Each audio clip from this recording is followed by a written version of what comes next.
titre du message d'aujourd'hui, c'est « Combat l'ignorance ». Dis avec moi, « Combat l'ignorance ». Vous savez, depuis maintenant que j'ai la grâce d'être un enfant de Dieu, je me suis rendu compte d'une chose qui m'interpelle. C'est peu importe l'église dans laquelle tu es, peu importe que tu es homme, femme ou les années de conversion que tu peux avoir, je me suis rendu compte qu'il y a des chrétiens qui, malgré les défis de la vie, arrivent à aller de victoire en victoire et arrivent à avancer. Et d'autres, malheureusement, qui sont dans la difficulté constante ou dans des défaites constantes. Et il y a une telle disparité que entre ceux qui réussissent parfois et ceux qui ne réussissent pas, que ça m'intrigue. Comprenons bien, lorsque je parle d'un chrétien qui parle de victoire en victoire, pour avoir une victoire, il faut d'abord avoir un combat. D'accord? Mais je me dis, pourtant, Dieu aime tout le monde pareil. Il aime tous ses enfants pareil, oui ou non?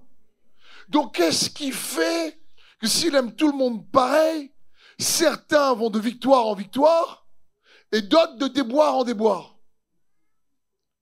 Je veux dire, il faut que nous puissions comprendre qu'il n'y a pas que le diable et Satan qui nous empêchent de nous approprier la victoire ou la vie abondante ou les bénédictions que Dieu a pour ses enfants. Il n'y a pas que lui. Oui, il est un des éléments, mais pas que. Un des autres éléments qui empêchent les enfants de Dieu de marcher dans la victoire, on l'a vu dans le titre, c'est l'ignorance. La Bible dit dans Osée 4,6, « Mon peuple est détruit parce qu'il lui manque la connaissance. » Ou d'autres versions disent « Mon peuple périt parce qu'il est ignorant. » Comprenons bien ceci. Beaucoup donc de défis qu'on n'arrive pas à avoir la victoire vient du fait qu'on manque de croissance spirituelle. L'ignorance, c'est parce qu'on ignore comment nous approprier les armes spirituelles pour obtenir la victoire. C'est aussi dans ce sens qu'on a déjà vu ensemble lorsque l'apôtre Paul va dire dans Galates, l'enfant est un héritier, mais tant qu'il est un enfant, même s'il possède tout, eh ben, il ne diffère pas d'un esclave, nous dit l'apôtre Paul à ce moment-là. Parce qu'il n'est pas encore assez mature pour prendre ce qui est à lui. Comprenons bien une chose. Beaucoup de victoires pour toi et pour moi sont liées à notre croissance spirituelle. La Bible dit par exemple dans 1 Timothée 2,4, « Car il veut que tous les hommes soient sauvés et parviennent à la connaissance de la vérité. » Il veut que la priorité, c'est que tous soient sauvés. Amen. Mais ça ne s'arrête pas là. Ensuite, il veut que tous parviennent à la connaissance de la vérité. Et on a vu, ça ne parle pas ici d'une connaissance intellectuelle. Ça parle d'une connaissance par l'expérience. Et il dit, oui, Dieu veut que tout le monde soit sauvé et que tous ceux qui sont sauvés parviennent à la connaissance de la vérité. Donc, une fois qu'on devient un enfant de Dieu, il faut qu'on emprunte le chemin de la croissance spirituelle. C'est pour ça que l'apôtre Pierre a dit « Désirez ardemment le lait de la parole de Dieu. » Parce que, écoute bien ceci, mon frère et ma sœur, la plupart de nos requêtes de prière trouvent leur réponse dans notre croissance spirituelle. C'est-à-dire qu'en grandissant spirituellement, il y a des choses que tu demandais auparavant que tu ne demandes plus parce que le Seigneur t'a renouvelé, transformé et Dieu est de plus en plus habile pour pouvoir utiliser l'arsenal du ciel que Dieu met à ta disposition pour détruire les œuvres du diable. Me suivez-vous? Et ça, c'est important. Par exemple, si quelqu'un arrive en Christ et qu'il est dans l'angoisse, dans la peur, dans la dépression, automatiquement, sa croissance spirituelle va l'établir dans la foi et automatiquement, il va réussir à dompter plus facilement les défis de la vie qui viennent à lui et qui cherchent à nouveau à l'accaparer ou le dominer avec la peur. Donc, beaucoup de nos requêtes spirituelles, nos prières, demandes de prière, leur réponse se trouve ou nous est donnée au travers de notre croissance spirituelle. Mon peuple est détruit ou périt parce qu'il lui manque la connaissance. Et l'ignorance, on la chasse pas comme un démon.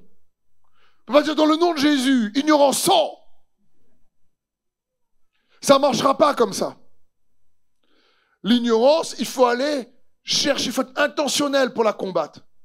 Il faut désirer, il faut s'investir. Parce que la croissance spirituelle, autrement dit, si tu préfères, nous fait gagner en capacité spirituelle. Me suis-tu? La croissance spirituelle nous fait gagner en capacité spirituelle. L'apôtre Paul va dire, mais notre capacité vient de Dieu. Car nous portons ce trésor dans des vases de terre. Donc, quand tu grandis spirituellement, ça signifie que les capacités spirituelles aussi grandissent. Il veut que tous soient sauvés, que tous parviennent à la connaissance de la vérité. C'est le cœur de Dieu. Je ne sais pas si vous aimez regarder cette émission. Moi, j'aime bien regarder en famille cette émission Top Chef. Parce que j'aime bien manger. Il y a toujours de bonnes idées dans ces émissions-là. Et ce qui est incroyable avec cette émission, c'est la capacité de certains candidats, quand tu les mets dans un endroit avec des ingrédients, tu leur donnes un défi, tu dis, il faut cuisiner l'œuf, il faut cuisiner la carotte, je ne sais pas. Ils ont une telle créativité, ils ont une telle dextérité, qu'ils arrivent en un instant à te sortir quelque chose où tu fais, waouh, ça, ils sautent. Tellement tu dis, mais où est devenue l'idée? Tellement il y a un talent pour, avec certains ingrédients, composer ou produire quelque chose de réellement excellent. D'accord? Prenons en comparaison maintenant cela aux choses spirituelles. Parce que si tu prends un nouveau qui arrive dans la cuisine, qui n'a pas développé son talent ou sa croissance de cuisinier pour devenir un chef, tu le mets dans la même cuisine, avec les mêmes produits, avec les mêmes éléments et avec le même défi, et tu risques probablement de ne pas avoir du tout le même résultat entre les deux. Oui ou non? Même entre les chefs, quand on leur donne le même défi avec les mêmes ingrédients, ils ne sortent pas le même produit. Oui ou non? Tant qu'à celui qui commence, par exemple, dans la cuisine, s'il n'a pas trop le talent, il peut laver le riz avec sa vaisselle. Fais pas ça. Donc, il faut bien comprendre ici le principe. Spirituellement parlant, toutes les églises ont la même Bible. On entend tous prêcher la parole de Dieu. On est tous dans la même cuisine avec le même produit. Comment, face aux défis de la vie, on n'arrive pas à concocter réellement une réponse, une solution qui nous permet de triompher du défi qu'on doit affronter? C'est parce que peut-être qu'on n'a pas réalisé que la croissance spirituelle nous permet de non seulement connaître, comprendre, mais de combiner certains principes spirituels qui vont nous rendre victorieux. Et donc, tous les enfants de Dieu, comme là, tout le monde entend le même message, ici dans ce lieu ou derrière l'écran. Mais pas tout le monde va s'approprier de la même manière pour pouvoir réussir à faire le bon repas qui va les donner la force face aux défis de la vie. Parce que ça dépend également du désir aussi de chacun de grandir spirituellement. Et spirituellement, c'est pareil. C'est pas que Dieu fait des préférences. Il aime tout le monde pareil. Amen. Et pourtant, il y en a que tu as l'impression qui décollent plus que d'autres. Et il y en a, tu peux enlever le mot impression. Ils décollent vraiment plus que d'autres. Et ça, mon frère, ma sœur, c'est pareil, c'est face au challenge de la vie. Comme cette émission Top Chef, c'est-à-dire comment faire pour que toi et moi on devienne réellement des chefs spirituels. face aux épreuves de la vie. Comment arriver avec la parole de Dieu à réellement produire quelque chose qui emmène le ciel sur la terre, la paix de Dieu, l'espérance, la foi, qui emmène la guérison, la joie. La Bible dit dans Ephésiens 4:12, il a fait don de ces hommes pour que ceux qui appartiennent à Dieu soient rendus aptes à accomplir leur service en vue de la construction du corps du Christ. Ainsi, nous parviendrons tous ensemble à l'unité dans la foi et dans la connaissance du Fils de Dieu, à l'état d'adulte, à un stade où se manifeste toute la plénitude qui nous vient du Christ. Là, c'est un plat excellent. Mon frère, ma sœur, pense, quels que soient les défis que tu fais face aujourd'hui, les challenges que tu relèves, si toi et moi, on est élevés à la mesure de la stature parfaite de Christ, où on est capable d'exprimer la plénitude de Christ, parce que c'est l'objectif à atteindre pour tous. Amen. Penses-tu que tu réagis de la même manière à ta situation? Personnellement, moi, le premier, non. Et pourtant, la parole de Dieu ici dit, hey, le but du ministère, d'un ministère, est d'équiper les saints pour le rôle du service, c'est-à-dire du ministère. Pour que réellement, on puisse tous grandir ensemble dans l'unité de la foi, l'édification du corps de Christ, et en même temps connaître Christ et manifester sa plénitude. Mais t'imagines? Et donc, connaître Christ, c'est connaître qui il est dans sa nature. Il est amour. Connaître Christ, c'est aussi connaître qui il est dans sa sagesse, ses voies. Parce qu'on n'a pas reçu un esprit de peur, mais un esprit de force, d'amour et de sagesse. Et donc le troisième point, connaître Christ, c'est connaître aussi Christ dans sa puissance.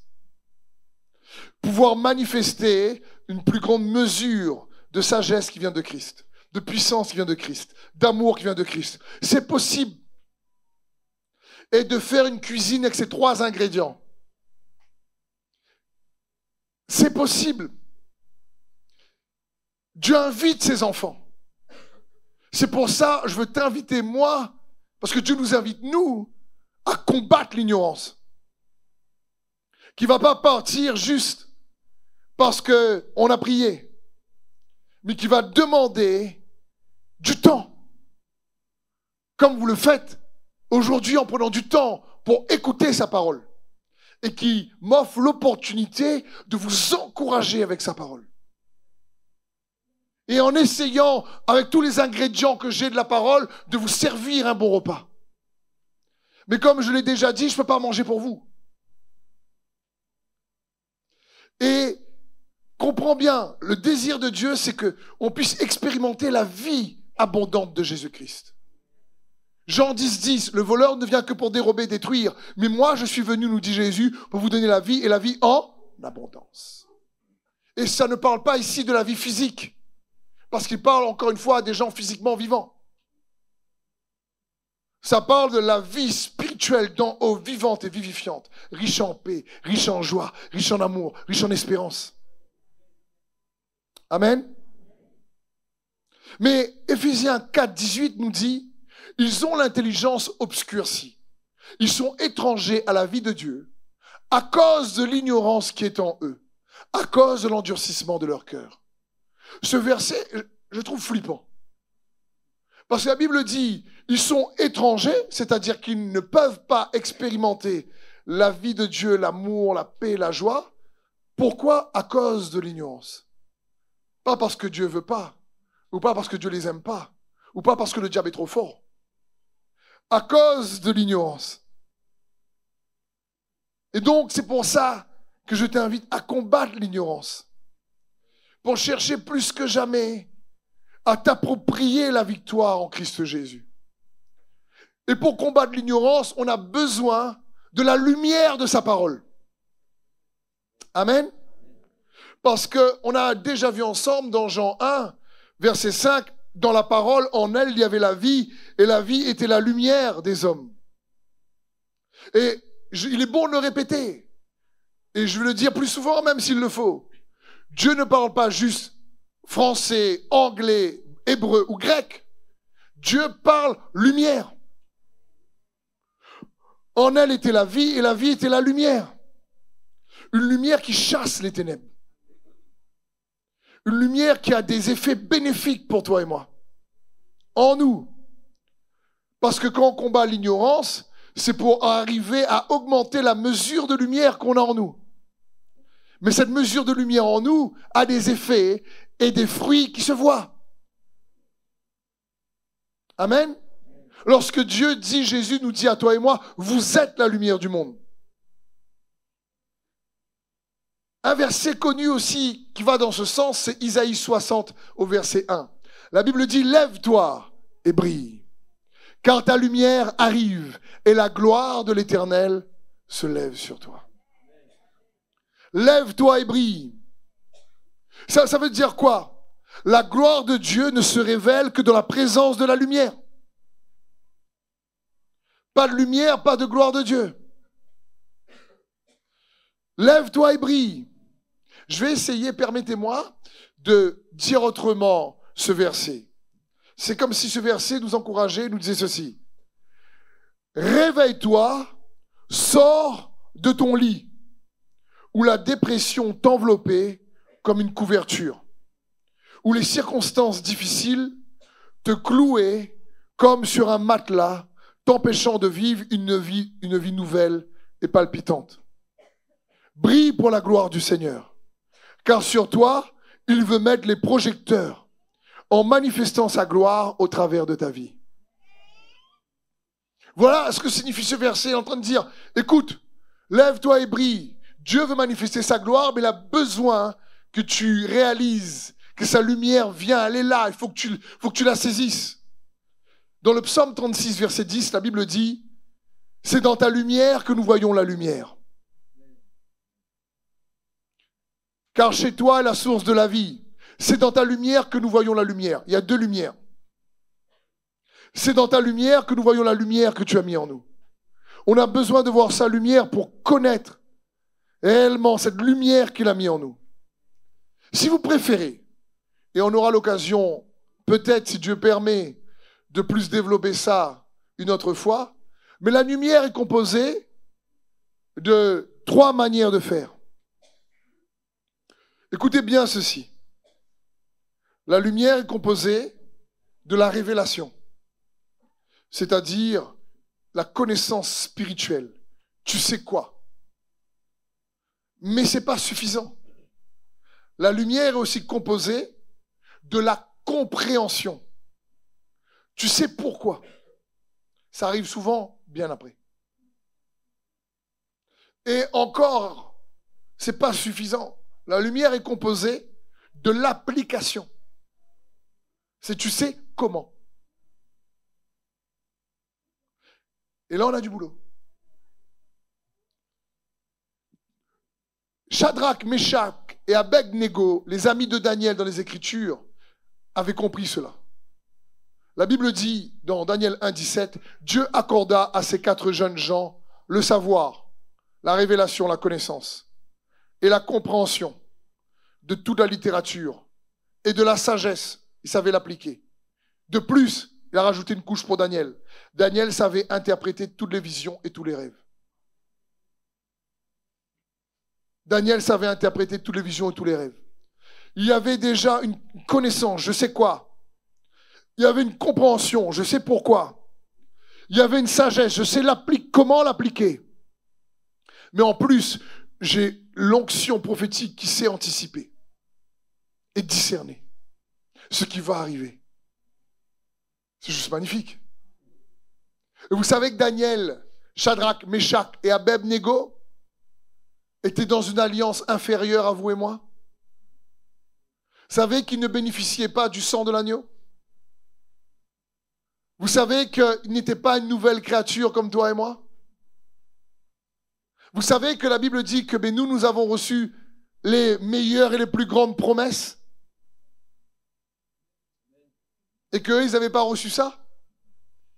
Et pourtant, dans une alliance inférieure, ils ont aussi réussi à s'approprier des avantages des fois bien plus supérieur pour leur donner la victoire dans beaucoup de défis qu'ils devaient affronter. Parce que ces hommes-là sont des hommes qui vivent captifs à Babylone. Captifs signifie contre leur gré. Ils vivent dans un endroit qu'ils ne voulaient pas, à servir des gens qu'ils ne connaissaient pas, à manger une nourriture qu'ils ne voulaient pas, et à faire un travail qu'ils ne rêvaient pas. Et pourtant, ils étaient quand même dans leur destinée. Parce qu'avec la sagesse de Dieu, la lumière qu'il y avait en eux, ils avaient une capacité d'interpréter ce qu'ils vivaient de manière juste. Amen. Et donc, il est bon pour nous de comprendre, c'est ce que Dieu veut pour toi et moi, mon frère, ma soeur. Mais c'est pour ça qu'il nous faut combattre l'ignorance et aller chercher à connaître Christ comme jamais. C'est pour ça que la Bible dit dans Josué 1, on connaît tous ce verset, je le partage souvent. La Bible dit, mais méditez ma parole jour et nuit, que ce livre de la loi ne s'éloigne pas de toi. C'est alors que tu vas réussir, qu'il ne s'éloigne pas de ta bouche. C'est alors que tu réussiras dans toutes tes entreprises. Josué 1,8. Mais méditer, comprenons bien. Essayons de bien comprendre le but de méditer. Méditer pour combattre l'ignorance. Et pas avoir juste une connaissance intellectuelle, ou religieuse, ou traditionnelle. Le but de la méditation, un des buts de la méditation, c'est de transformer les réalités spirituelles en réalités naturelles. Un des buts de la méditation, c'est d'extraire les bénédictions que Dieu a prévues pour ses enfants, afin que ces bénédictions, on puisse réellement les matérialiser, si tu préfères, et les expérimenter. C'est pas juste méditer pour méditer. C'est méditer pour réellement manifester les choses spirituelles en choses naturelles. Pourquoi d'autres il nous faut méditer? Il nous faut méditer pour activer la puissance régénératrice du Saint-Esprit en nous. Il te régénère, il te renouvelle face aux défis, face aux conflits, dans les tempêtes et dans l'adversité. La Bible dit dans 1 Pierre 1, 23, « Puisque vous avez été régénérés, non par une semence corruptible, mais par une semence incorruptible, par la parole vivante et permanente de Dieu. » Régénérés par la parole vivante et permanente. Et permanente.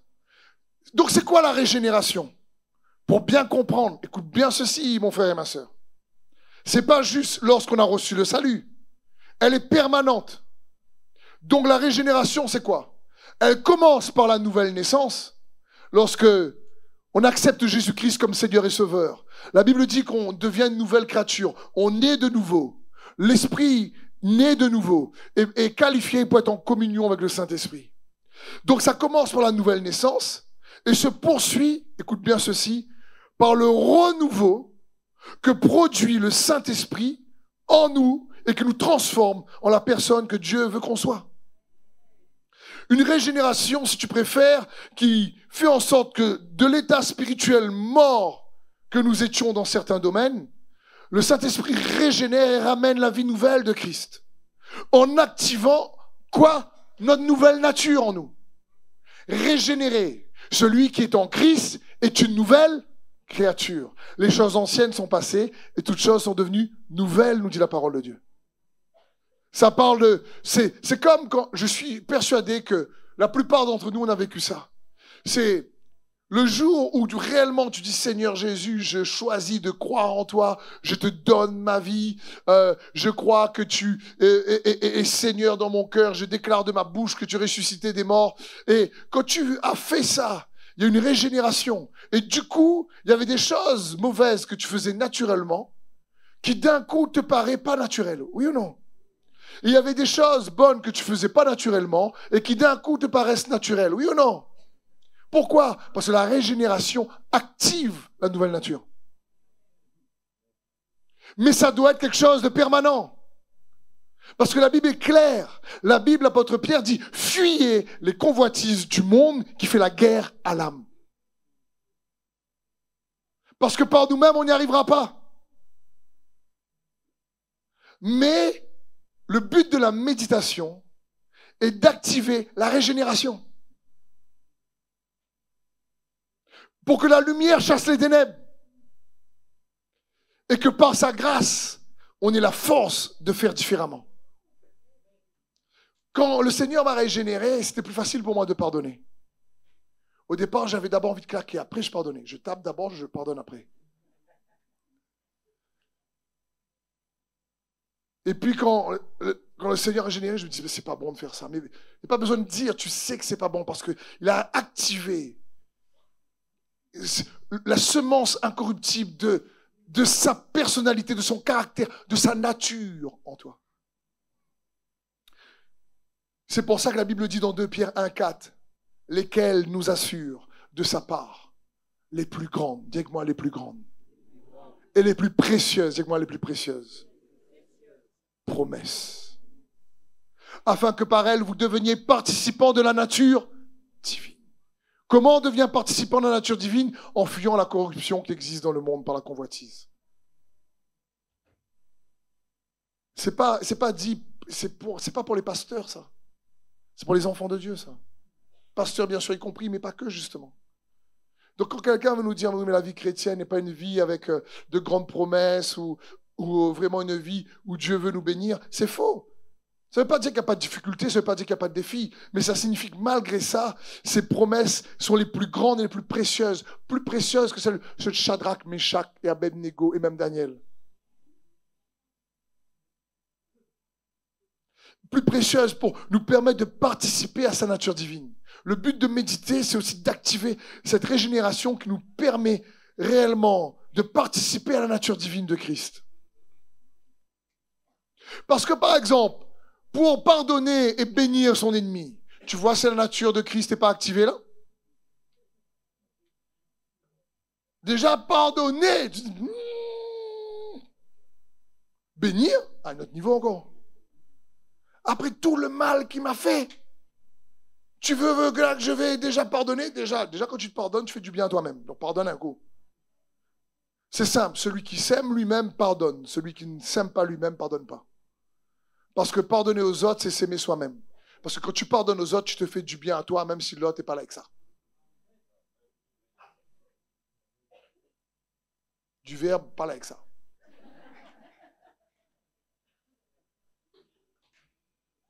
Donc il faut bien comprendre à ce moment-là. On parle ici réellement de la nature divine est activée. Un autre but de la méditation. La méditation n'est pas là juste encore une fois pour activer notre régénération ou pour extraire les choses spirituelles et les amener dans le monde naturel. La méditation est là pour nous permettre d'expérimenter une plus grande mesure de liberté en nous. Pour réellement expérimenter une plus grande mesure de libération. La Bible dit, Jean 8, 32, vous connaîtrez la vérité et la vérité fera de vous des hommes libres. Mais avant, il y a le passage, si vous demeurez dans ma parole, vous serez vraiment mes disciples. Et alors vous connaîtrez la vérité. Et la vérité vous rendra libre. Mais il faut d'abord demeurer, ça parle de méditer. Donc, une des choses que produit la méditation, c'est la libération spirituelle. C'est quoi la libération spirituelle? Écoute bien ceci. C'est le processus par lequel le Saint-Esprit libère un croyant de la puissance du péché et des ténèbres qui agissent en lui. Je vais répéter. C'est quoi la libération? C'est le processus par lequel le Saint-Esprit, quand on médite, vient faire en sorte que le croyant, par la vérité qu'il a méditée, cette vérité n'est plus juste intellectuelle, elle devient lumière. Et cette lumière chasse les ténèbres, c'est-à-dire elle le libère de la puissance du péché et des ténèbres qui agissent en lui. Elle le libère des anciennes mauvaises habitudes. Elle le libère de mauvaises pensées ou actions autodestructrices qu'il a pu hériter avant de connaître Jésus. et que ses habitudes, pensées ou actions l'empêchent d'avoir la vie victorieuse et abondante que Dieu donne. Elle le libère de ce qui bloque la vie de Jésus-Christ pour qu'il expérimente plus la victoire de Jésus-Christ. C'est ça le but de la méditation. C'est pas juste connaître des versets. C'est faire en sorte que ces qualités de Christ, l'amour, la sagesse et la puissance soient activées. Lève-toi et brille. La lumière de Christ vient sur toi. La lumière de l'Éternel. Il veut faire briller sa gloire sur toi. Et c'est ce que Dieu veut pour nous. C'est le cœur de Jésus pour nous, mon frère, ma sœur. Je souhaite par ce message t'inviter à combattre l'ignorance. Que des fois on peut dire oui, mais c'est la faute à un tel que ma vie est comme ça. Peut-être que quand tu dis ça, il y a de l'ignorance dans ce que tu dis. Et le diable se réjouit parce qu'il te dit, ah, s'il croit que c'est un tel qui fait que sa vie est catastrophique, il n'a pas compris. Ben, laisse-le croire. Il faut bien comprendre, je vous l'ai déjà dit, tu ne peux pas changer ton passé. Mais la repentance, c'est quoi? C'est changer ce que tu crois à propos de ton passé. Par exemple, quand quelqu'un fait un deuil d'une personne passée, c'est pas la personne le problème. C'est même pas qu'elle est plus là en réalité le problème. C'est ce que tu crois à propos du fait que la personne n'est plus là. C'est ça qui te bloque.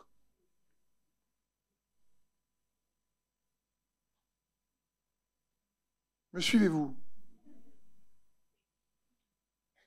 C'est pour ça que je vous dis que la repentance, ce n'est pas juste changer sa manière de penser, hein. Se repentir, c'est changer sa manière de croire. Pour que cette repentance porte du fruit. Le fruit qui est la paix, le fruit qui est l'amour, le fruit qui est la joie, le fruit qui est la réconciliation, le fruit qui est l'espérance, le fruit qui est la guérison, le fruit qui est la restauration, le fruit réellement bon qui vient d'en haut. Et c'est ce que Dieu veut pour nous. Mon frère et ma sœur combattent l'ignorance. La première chose qu'on doit connaître, écoute bien ceci, c'est qu'on doit connaître qu'on ne connaît pas, comme il se doit.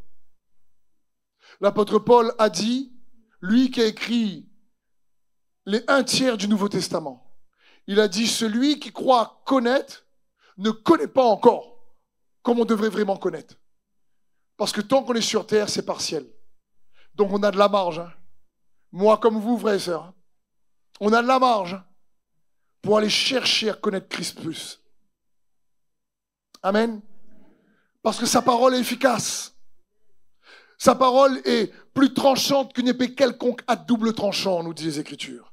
Elle est là pour réellement séparer jointure et moelle. Elle est là pour séparer les sentiments et les pensées de nos cœurs. Elle est là pour mettre à la lumière ce qui se cache en nous. Et je vais essayer, en guise de conclusion, de vous donner une image, on va dire, actuelle de sa parole, pour que vous puissiez comprendre qu'à l'écoute de sa parole, je suis persuadé et convaincu par la puissance du Saint-Esprit que Dieu lui-même agit avec efficacité en fonction des défis que vous affrontez en ce moment.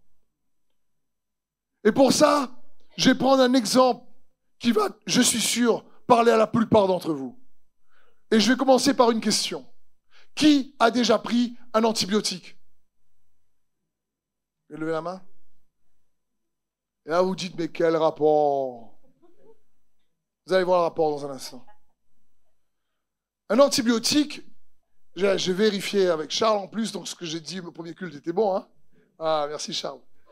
Ah, un antibiotique est une substance qui est designée lorsqu'elle est programmée pour attaquer la bactérie, stopper son développement ou venir la détruire. Voilà ce que l'antibiotique produit. Mais quand tu prends l'antibiotique s'en fiche totalement de qui tu es. Il s'en fiche de ton nom. Si tu t'appelles Johnny, Jean-Pierre, David, Gérard, je veux dire, que tu prends l'antibiotique, l'antibiotique est designé pour détecter la bactérie à propos. Oui ou non? Tu ne dis pas à l'antibiotique, écoute, la bactérie là, quand je vais te gober là, elle est rose et bleue. Donc tu vas voir, elle a un petit pompon rond, il faut que tu attaques cette bactérie-là. Non, l'antibiotique, que tu l'absorbes, c'est quelle bactérie allait attaquer. Oui ou non? Il faut bien comprendre. La parole de Dieu a la même efficacité, même bien plus efficace qu'une bactérie.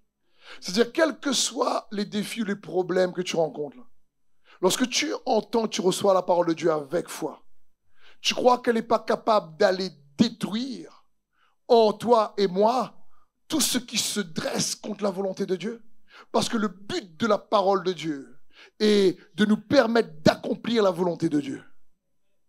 Donc tout ce qui se dresse en nous contre la volonté de Dieu, lorsqu'on reçoit la parole de Dieu, ou lorsque je prêche comme je le fais, a pour objectif de venir détruire toute bactérie spirituelle qui t'empêche pleinement de rentrer dans la volonté de Dieu pour ta vie. La parole de Dieu est plus forte qu'un antibiotique. Amen. Elle est designée pour ça. Elle est designée pour te procurer la vie de Jésus. En elle, il y avait la vie, la parole. Et la parole était la lumière. Elle est designée, programmée pour faire fuir les ténèbres. Elle a juste besoin qu'on la gobe. C'est-à-dire qu'on y croit. Elle a juste besoin que tu crois. Tu aies la foi en l'efficacité de sa parole. Pour qu'elle produise la lumière nécessaire pour chasser les ténèbres. Et amener la restauration, l'espérance, la joie, la paix, la réconciliation, la guérison, corps, âme, esprit dont tu as besoin. Combat l'ignorance. On a tous encore de la marge et moi le premier. Cherche Christ Jésus. Amen. Père, je te remercie pour ta parole. Merci pour ta grâce. Cet esprit, je te demande d'augmenter la soif et la faim de connaître Christ Jésus. Que ce désir qui est en l'apôtre Paul puisse grandir en nous lorsque l'apôtre Paul a dit « Mon désir, c'est de gagner Christ ». Je te prie que chaque personne dans ce lieu et ceux derrière leur écran réalisent que lorsqu'on gagne Christ, on gagne tout. On gagne la vie, on gagne la joie, on gagne la paix. Les ténèbres fuient. Alors merci Seigneur d'être dans nos vies par ton esprit et viens agir puissamment en nous et que toute bactérie spirituelle soit détruite dans le nom de Jésus. Amen. Est-ce qu'on peut acclamer le Seigneur, frères et sœurs? Merci d'avoir suivi ce message. J'espère que ce message a fortifié votre foi. Merci également pour tous ceux et celles qui nous soutiennent au travers de votre générosité. Vous avez en bas de votre écran un QR code qui vous conduira vers une page qui s'intitule jeveubénir.com. Merci de nous aider à propager sa parole.